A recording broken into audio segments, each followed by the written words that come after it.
하지불안 증후군이 무엇보다도 위험한 것은 이 증세가 심각한 불면증을 초래한다는 점입니다.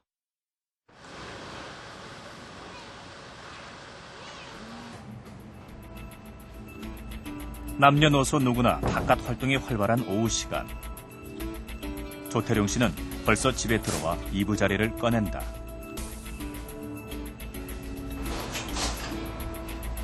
(15년) 동안이나 하지불안 증후군을 앓다 보니 수면 부족이 심해져서 낮에도 틈틈이 잠을 보충하는 것이 습관이 됐다. 주무시려고 하시는 겁니까? 예. 지금 시계 보니까 5시 정도밖에 안 됐는데 이 시간에 잠이 옵니까? 아, 예. 저는 저녁으로 잠을 깊이 못 자기 때문에 예, 낮으로도 뭐 한 번씩 잠이 오면 제가 좀 잠을 자줘야 됩니다. 자다 보면은 이 다리 떨림 하지불안 증후증이기 때문에 이 떨림을 위해서 높은 베개를 잤을 때 좀 덜하면은 요걸 베고 자고 또 그래도 효과가 없을 때는 요 좀 낮은 베개를 요걸 해가지고 좀 약게 해가지고 예, 이렇게 자가지고 또 효과 있으면은 이렇게 자고. 다리의 이상한 감각과 통증 때문에 자꾸 움직이게 되는 하지불안 증후군. 증세가 주로 밤에 시작되기 때문에 조태룡 씨는 병이 시작된 15년 전부터 잠을 편히 잘 수가 없었다. 이런 식으로 하다 보니까 깊은 잠을 잘 수가 없습니다. 심할 때는 한 2시간 정도 연속되다가 또 좀 사그러지다가 뭐 시계가 처음에 심할 때는 한 20초 간격으로 오고요.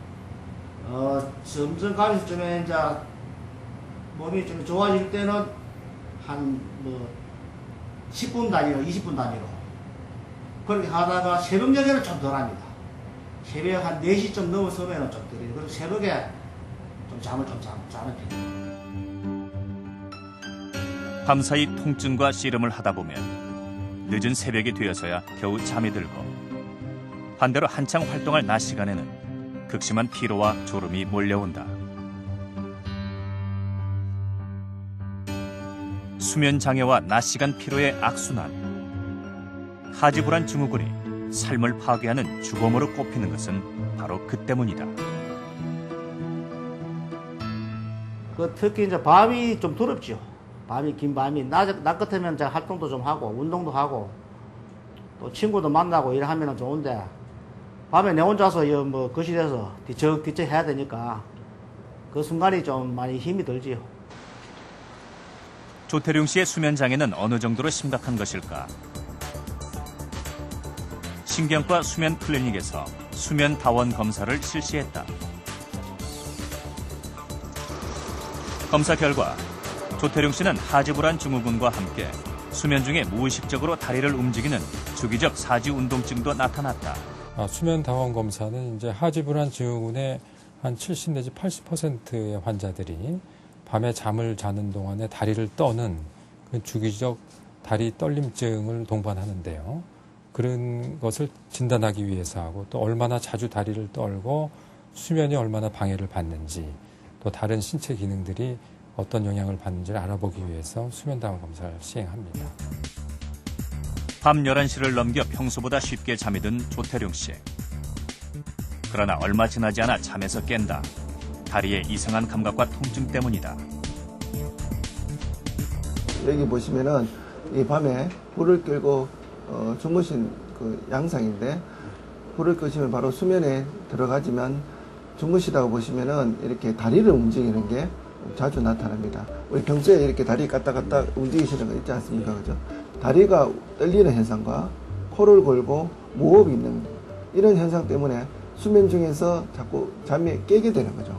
수면 분절이 있어서 그렇게 되면은 수면 시간이 길어져도 아침에 일어나면은 피곤하고 개운하지 못하고 숙면을 취하지 못해서 낮에 피곤하거나 졸리게 되는 그런 원인이 되겠습니다.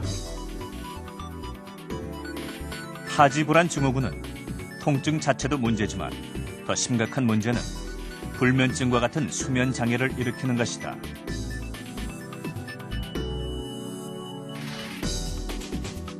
장기간 수면 부족에 시달리는 환자들은 활동과 수면, 각성과 비각성으로 구분되는 신체 리듬이 무너져 건강을 해칠 뿐만 아니라 우울증과 같은 정서 장애를 겪게 된다.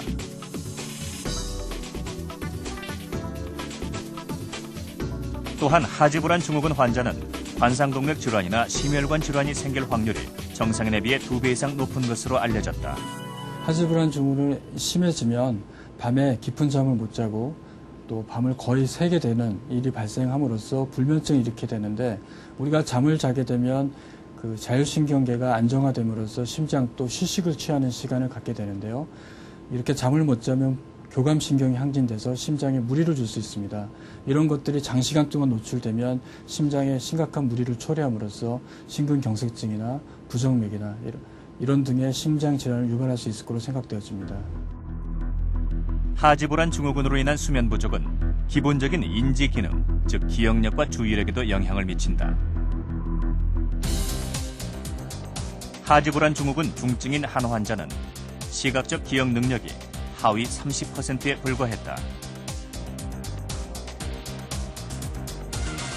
하지불안 증후군 환자들이 그렇지 않은 환자들에 비해서 전두엽 기능이 좀 떨어져 있다고 알려져 있습니다. 전두엽 기능이 우리 뇌에서 굉장히 중요한 일을 합니다. 그래서 예를 들어서 컴퓨터에 비하면 램 같은 역할을 하거든요. 그래서 우리가 여러 정보들을 다른 뇌 부위에 저장을 하고 있으면서 그걸 동시에 이제 불러내서 사용을 할 때 그것들이 적절한 순서에 의해서 다른 인자의 영향을 받지 않고 사용될 수 있게 하는 역할을 하는데, 그런 기능이 약간 떨어져 있다고 알려져 있습니다. 발병 나이가 이른 경우에 수면 장애에 따른 부작용은 더욱 심각하다. 2년 전 하지불안 증후군 진단을 받은 도훈이.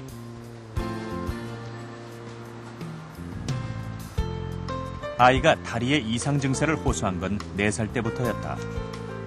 증상은 성인의 하지불안 증후군과 다르지 않았다. 어디가 아파요? 종아리 종아리가 어떻게 아파요?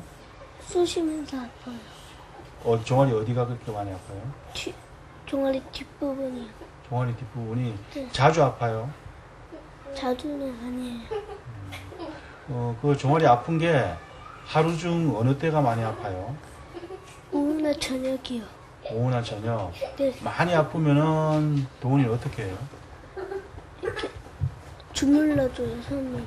도훈이는 아직 어릴 때 신생아 때부터 다리 흔드는 버릇이 있었어요.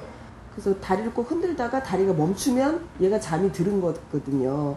그때는 아무렇지도 않게 생각했는데 한 4살 정도 지나니까 아이가 말하기 시작하니까 그때부터 자기 의사 표현을 할 줄 아니까 다리가 아프다고 하더라고요. 성장통인 줄 알고 클려브래 이렇게만 얘기했거든요. 하지불안 증후군의 증상을 4살 때부터 10살까지 흔하게 나타나는 성장통으로 착각한 것이다. 도훈이랑 같이 학습을 하다 보니까 도훈이가 집중력이 좀 약하더라고요. 엄마 입장에서 볼 때. 그래서 왜 그럴까 생각을 했더니 잠을 푹 못 자는 거예요. 아이는 자고 있지만 깊은 잠이 아니고 선잠을 잘 때는 다리를 계속 흔들거든요. 그래서 그때 이제 병원에 가서 그 말씀을 드렸어요. 그랬더니 이제 처음에는 의사 선생님도 특별하게 어떤 병명을 제시하지는 않으셨고 검사를 해보자고 하시더라고요. 도훈이는 아이들의 1~2%에서 나타나는 소아 하지불안 증후군으로 밝혀졌다. 이 발병률은 소아 당뇨의 발병률보다도 높은 수치다. 도훈이는 6살 때까지 낮잠을 하루에 2번 정도는 잤어요. 그만큼 많이 피곤했었거든요. 그러니까 학습 능력도 떨어지고, 그리고 놀고 이럴 때는 모르는데 가만히 집에 있으면 이렇게 뭔가 그러니까 여러 방면에 다방면에 의욕적인 게 별로 없어요. 아이들은 왜 보통 여러 가지를 막 해보고 싶어 하잖아요. 도훈이 집중력도 약하고 하니까는 앞으로 계속 공부를 해야 할 시간만 남았잖아요. 그러니까 걱정이 많이 되더라고요. 아이들의 경우에는 하지불안 증후군의 진단율이 성인보다도 더 떨어진다. 아이들이 하지불안 증후군의 복잡한 양상을 표현하기가 쉽지 않고 증상을 이야기하더라도 꾀병이나 성장통으로 치부하는 경우가 많기 때문이다. 작년에 미국에서 검사한 거로는 약 1 내지 2% 정도로 돼 있으니까 설문지 조사인데요. 비교적 높다고 볼 수가 있어요. 우선은 하지불안증은 그 증상이 나이가 들면서 점점 증가하는 병이기